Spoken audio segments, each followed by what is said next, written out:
Greetings. In today's lab, we are going to, this is the force and friction lab, and I'm going to do it for you. You're going to watch what I do, I'll record the data, and then you can use those data in your lab write-up, which you'll do as normal. So the first part of this lab, there's two parts to this lab. The first part involves looking at the force, which I'll be measuring with this force sensor right here, looking at the force required to keep a motion track stationary as I increase the angle of the ramp that the motion track, that the motion cart is resting on. So what you're going to see is that, of course, it's going to vary with angle. And I'll ask you to think about at what angle here, remember I'm increasing the angle as I do this, at what angle do you expect the force to be greatest?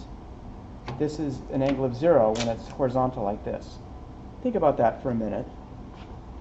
But I'm going to make the measurements, and the first thing I'm going to do is just determine the weight of the cart by simply holding the force sensor like this and recording the fact that it's about 5.1 newtons when it's just being held like that. So I want to know the weight of the cart. That's important.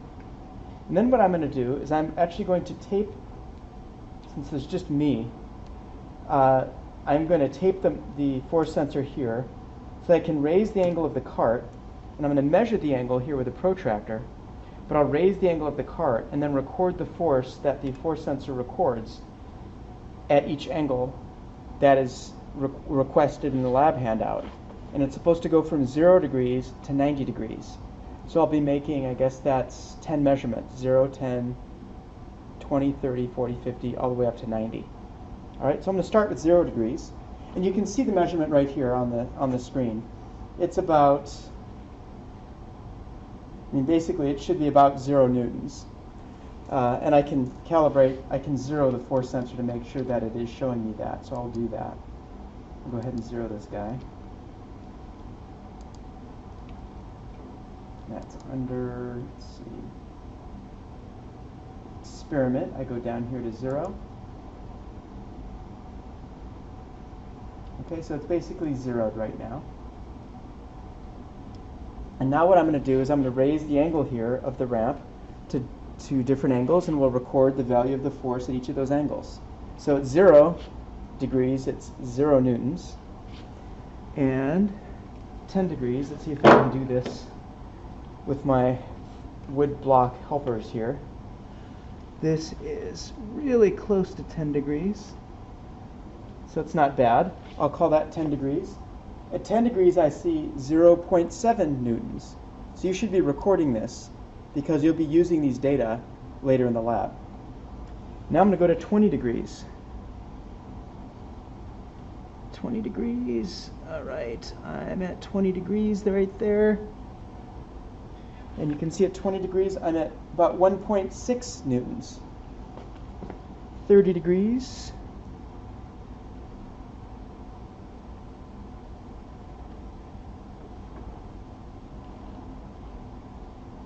Okay, you can record that, whatever it is, 2.4 newtons about. 40 degrees. This gets trickier the higher it gets because it's just me here. Whoa. Hopefully you recorded 40 degrees right there because I can't really see it. 50 degrees.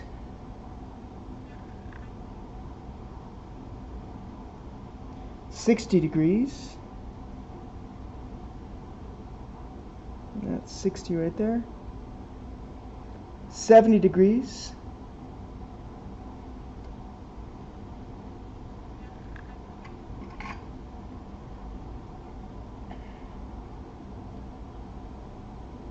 $80 degrees.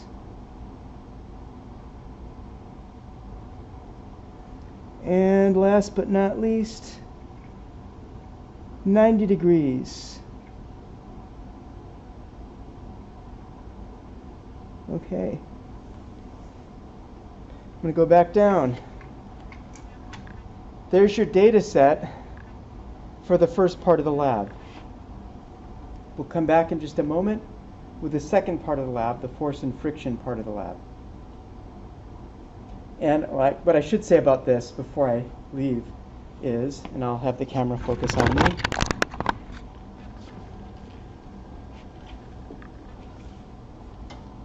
is in this activity, what you're going to do is you're going to take each of those readings and divide it by the weight of the cart when I just suspended it in the beginning.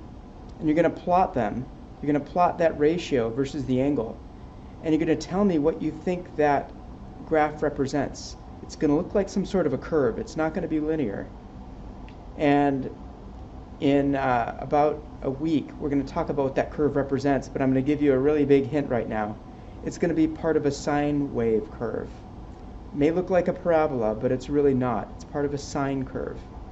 And try taking the sine of each of the angles between 0 degrees and 90 degrees, and it should be very close to the ratio of the value we got divided by the weight of the cart when it was just suspended. See if that's true. Okay.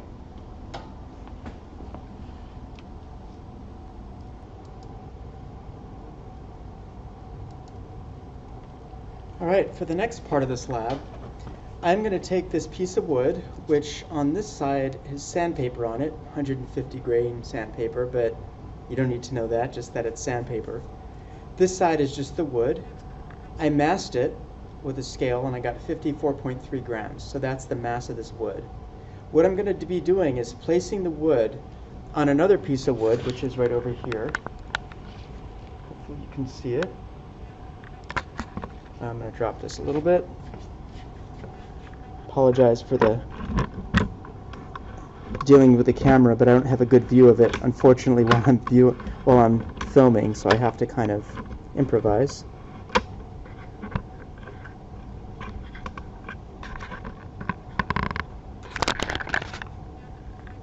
Let's see if I can tell if you see that. Yeah. So I'm going to be placing this wood here and pulling it and seeing how much force it takes to get the wood to start to pull. In other words, I'm going to be measuring the force of static friction, and then once I'm pulling it, I'll see the force of kinetic friction, because that's the force required to keep it moving at a constant velocity. So I'm going to attach it to a force sensor here, same force sensor we used a few minutes ago.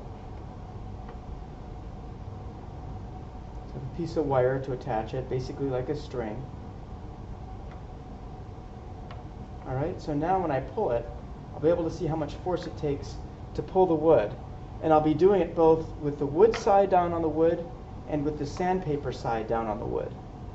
Okay, so I'm going to start off with the most mass on here so you can really see it. I'm going to start out with 1 kilogram of mass on here, plus the mass of the wood. Because what we're going to need to find is the normal force. So the normal force, remember, is going to be equal to the weight of everything that is on here, including the mass of the wood itself, which is 54.3 grams. So right now I have 54.3 grams plus a kilogram, so I have a little bit over a kilogram of mass on here. And you can determine what the normal force is for that.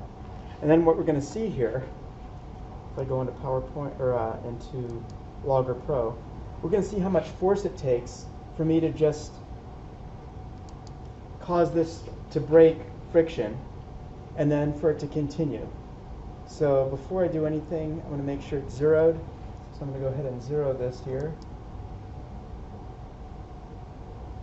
Zeroed, I have to stop it.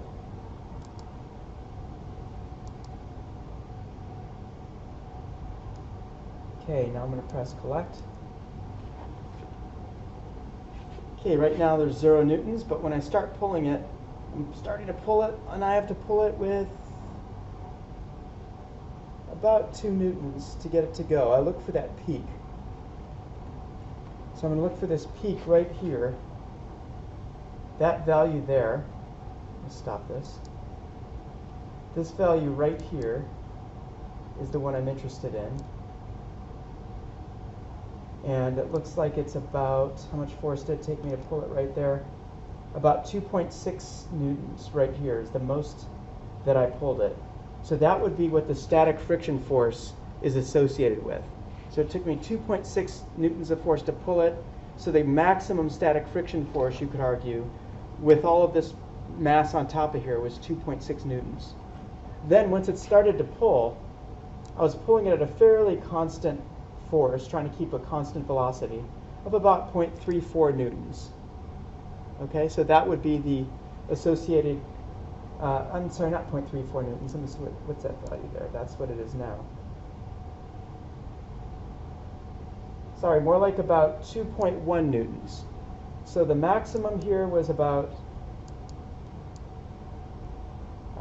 that I just said was about 2.4 newtons, and then it drops.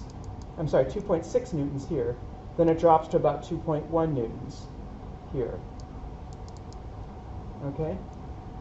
So those are the values I'll have for the very first data point. Now I'm going to take off 100 grams. So now I'm at, instead of 1 kilogram, I'm at 900 grams, or 0.9 kilograms on this for the wood-on-wood side. So I'm going to repeat what I just did. Press collect. And do it again. Oh, before I do that, okay, it looks like it's zeroed. Okay, here it goes. Pulling, pulling, pulling. There's the peak, and there's the constant velocity. Let's see what values I have here. The value of the peak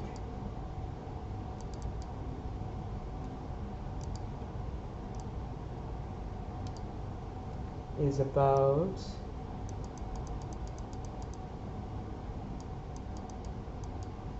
2.52 newtons is what I got. That's the most I saw there. And then once I pass the peak, and I'm just pulling it with a constant velocity, I'm here at about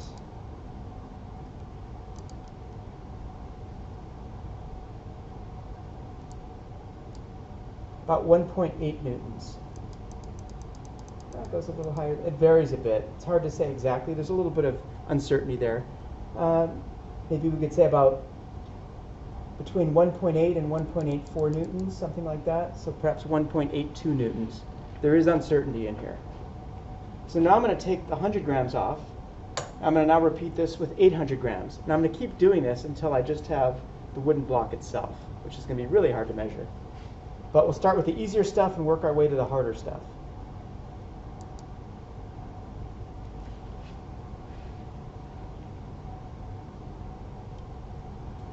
I'm just going to recalibrate it, or re-zero it, I should say. And then I'll press collect again, and I'll do it again. Okay, 0, and now I'm pulling, pulling, pulling, and I just got it to move. So I'm going to look for that peak there. The biggest peak I see here is right about here. And it looks like the peak when I have 800 grams on top, I have about 1.81 newtons. And then once I've settled down to a constant velocity, see about where I'm at. It's like I'm at about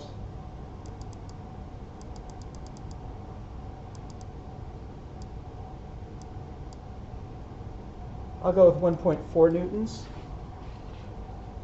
And keep doing this. I'm going to drop another 100 grams. So now I'm at 700, and I'm going to repeat.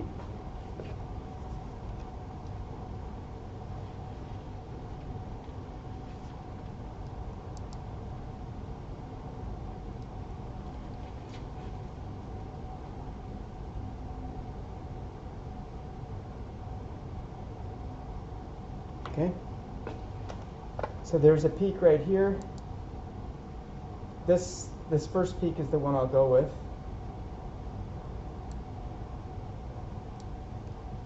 Let's see what I got there. 700 grams, looks like I'm at about, I'm going to repeat it. And 700 grams. Here. Zeroed. Okay, here goes.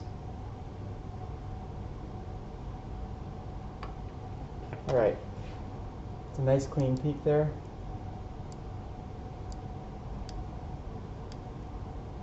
Let's see what I got. Looks like I got about 1.78 newtons at 700 grams for the static friction. And for the kinetic friction, I'll go over here. And it looks like I'm at about about 1.3 newtons for the kinetic friction. Okay, I'm going to drop another 100 grams. I'm going to come back here, and here goes again.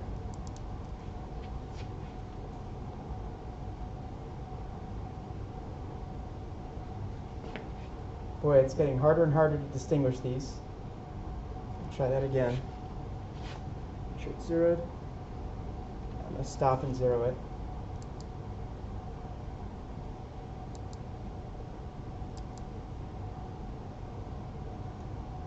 All right.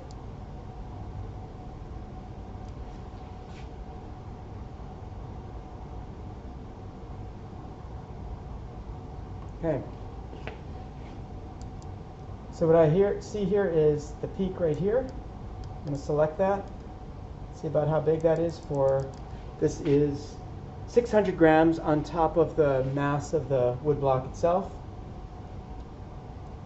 Again, you're going to convert that to a normal force.